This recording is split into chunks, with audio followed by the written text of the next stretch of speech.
Before we begin with chapter 1085, first you need to know about what kind of a person Cobra is. Cobra was the 12th king of the Arabasta kingdom, the former patriarch of Nefertari family, husband of the late Nefertari Titi and father of Nefertari Vivi. He was a descendant of Nefertari D. Lili, one of the first 20 monarchs who founded the world government, and secretly bore her initial D in his name. He was a major character throughout the Arabasta arc and a two-time participant of the Laveli, having played a key role in the vote that led to the dissolution of the 7 warlords of the sea in the latest one. During the latest Laveli, Cobra was murdered by Amu and the 5 elders after learning about the former's existence. Cobra was a fair man, who cared for his kingdom and people even after their rebellion, knowing their misled coup was still only rooted in a desire to preserve the welfare of the Arabastan people. He was loyal to the line of Arabastan kings in the dynasty, and was willing to face death to prevent Crocodile from seizing the throne. Yet, as a testament to his character, this loyalty to the monarchy is superseded by the compassion toward his subjects, and he placed their survival and welfare ahead of his own, even willing to allow the occupation and possible destruction of his capital city if it meant preventing the bloodshed of his people, seeing the lives of his citizens as the true heart of his kingdom. Overall, he was objective, able to look ahead to the future and not make impulsive decisions. This was shown clearly when Koza demands that he use dance powder to assuage the difficulties of the current drought, and Cobra explained that other countries need rain and hoarding it themselves is not a true solution. He still remained humble, and he even bowed before the straw hats in the bathhouse for helping his daughter, justifying it by saying that without his clothes, he did not have his status as a king, and was doing it as a father. In addition, he was charitable, paying to support the citizens of Koza's village out of the royal family's living expenses without hesitation.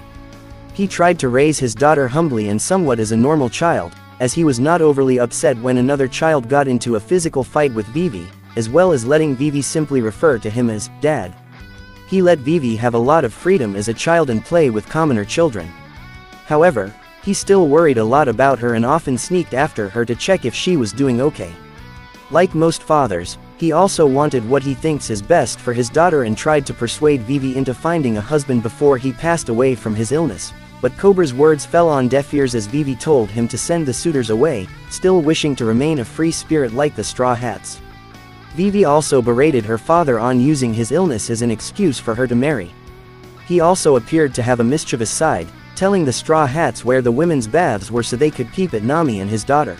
Now you know what kind of a person Cobra was. Let's begin with chapter 1085. The 5 elders asked King Cobra what he wanted to speak to them about. Cobra told them that he knew the world government had been founded 800 years ago when 20 monarchs had come together, along with their families, to live as one clan, the world nobles, and rule over their world. At first, the 20 monarchs had treated each other equally and installed an empty throne to ensure that no dictator would try to rise up from them, placing weapons before the throne to symbolize the vow of never sitting on it. Afterwards, new royal families had been handpicked to rule the nations the founders could not watch over anymore, and to ensure a smooth transition, all references to the previous monarchs had been removed from their home countries. Cobra said that the sole exception was the monarch of his own kingdom. Cobra said that the sole exception was the monarch of his own kingdom, Queen Nefertari Lili, who had chosen to remain ruling over her people in Arabasta, which is why there are only 19 weapons at the feet of the empty throne. The elders confirmed his story and asked what his point was, and Cobra said that through all the accounts chronicling the period after the Void Century he managed to scrounge together, Lili's name was not mentioned once. To Cobra, he believed Queen Lili never made it back home, and the ruler of the country ended up being her younger brother. To that, he asked if they knew what exactly happened to her. Saint J. Garcia Saturn said that because it was so long ago, the details of what exactly happened to her were lost to the annals of history. Cobra then asked the 5 elders what the secret name D meant. When one elder asked what prompted this question, Cobra revealed that a short letter had been passed down from generation to generation by Lili. In the throne room, Amu appeared before the 5 elders, who were surprised because Cobra was still present, and sat down on the empty throne, horrifying Cobra as Amu said Lili's name. Amu says to a speechless Cobra that they have 2 things they wish to say to Cobra and only one thing to ask of him. Hearing Amu's name, Cobra comments how similar it is to one of the first 20. Amu, however, refuses to confirm his suspicions. Amu tells Cobra that D is the name of their opposers, but none of the people in the world that bear it know of its importance nowadays.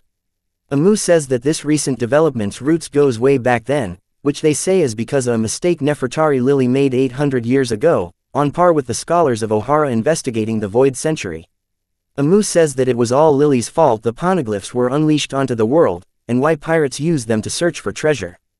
Because Amu considers the release of the poneglyphs the worst possible outcome, for the first 20, they wonder if it was all part of some larger plan. As the 5 elders ready their weapons, Amu tells him that the truth exists in the letter Lily left, and they tell Cobra to address Lily by her full name as written on said letter. Realizing he will not leave the room alive, Cobra announces that Lily's name is Nefertari D. Lily. In an instant, Amu stabs Cobra with what seems to be an arrow-shaped tail. Just then, Sabo appears, having been eavesdropping on the conversation, and attacks the 5 elders with Heiken and follows up with Otebisha, but his attack is blocked by the Amu, having all transformed into large creatures. Sabo laments his inability to destroy all of them as a picture of him is taken standing above Cobra, which would be published in the papers. Cobra calls Sabo Luffy's brother and asks why he saved him, and Sabo replies that the Revolutionary Army's conflict is with the corrupt world nobles. When Sabo asks how Cobra knows Luffy, he informs him that he helped him in the past.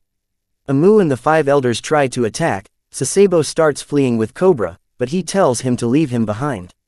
Sabo refuses, but Cobra explains he needs to be able to escape if he is to deliver a message to Luffy and Vivi. The message is that the Nefertari family shares the moniker D, and he knows what path Arabasta must take now. A shocked Sabo thinks back to his childhood, and when he learned that both Luffy and Ace had D in their names. He gets pulled out of his thoughts when Amu attacks Cobra again and Sabo, injuring both and forcing the latter to drop the former. As Cobra forces himself on his feet, he recites the words of Lily's letter as Amu finally kills him. Much to Sabo's horror, Cobra's last wish was for Sabo to relay what he saw and live on.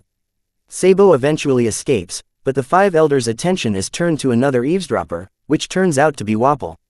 Though he hated Cobra, he was absolutely horrified that he was murdered by what he considers the world government's biggest skeleton in the closet.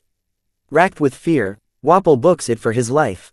Meanwhile, in the Grand Round Table, the kings are told that Cobra and Wapol will not be joining them, which some think is because Cobra exhausted himself giving his speech about abolishing the 7 warlords of the sea. As they move to the next topic, Shirahoshi's brothers decide to take her to the Red Port so they do not have to deal with any more world nobles, though Shirahoshi was sad she could not say goodbye to Vivi. Speaking of, Vivi ends up restrained by CP0, who she demands they let her free. Khalifa, who was watching over her, informs her that when her disappearance is made known, she'll be living the rest of her life as a pet. Vivi asks if Shirahoshi is okay, and Khalifa informs her that she emerged from her ordeal unscathed, much to Vivi's relief. Jabra, who was also watching her, claims that the ones who attacked St. Charlos, Leo and Sai, proudly proclaimed themselves as members of the Straw Hat Grand Fleet. He also reveals that Fujitora ended up helping several slaves escape, which angered Ryokugyu so much that they started going at it. As Vivi ponders what to do, Wapol crashes through the wall begging to be spared, and Vivi takes the opportunity to escape by jumping into his mouth. The CP0 agents were left stunned by Wapol's sudden action and eventually realized that Vivi had gotten away from them.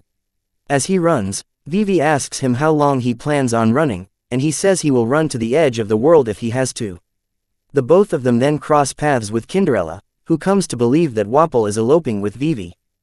Hey you, yes I mean you, before you leave don't forget to press that subscribe button, and what are your thoughts on this chapter? Leave your answers in the comments section below.